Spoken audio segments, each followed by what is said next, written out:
This project is important because the focus on migration into cities is one of the most dramatic global challenges of the next 50 years, really. The cities that we're focusing on, Colombo in Sri Lanka, Dhaka in Bangladesh, Harare in Zimbabwe, and Hargeisa in Somaliland, are likely to grow tremendously between now and 2050.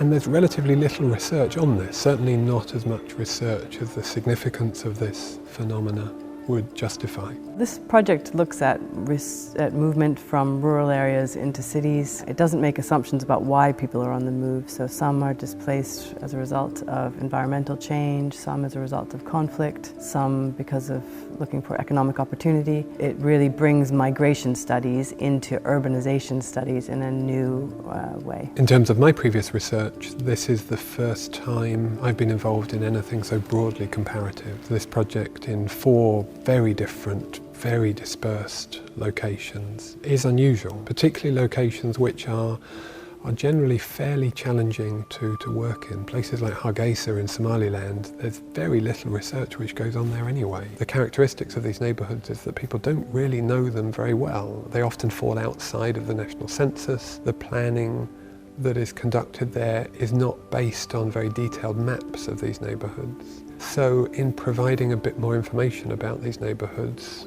we're allowing planning to continue with a little more detail than it has done previously. So the research has fed into various levels of government as well within these cities, and hopefully that will allow future planning to be based on better information than it has done in the past. The project is important for people living in the city itself because it sort of shines a light into the lives of people who are really marginal to the urban population, urban landscape. So it's been a real eye-opener for some of our researchers as well as for some of the government counterparts that we've been engaging with. And they say things to us like, I had no idea that people were living in these conditions in my own city. The project is allowing different international partners in different locations to collaborate with each other. Someone in Harare, for example, is engaged in international collaborations. It might be with the UK, it might be with someone in South Africa. It's relatively unlikely that they are able to collaborate directly with people in Somaliland or Sri Lanka or Bangladesh. So it's creating new links that are unusual in a research and a policy context.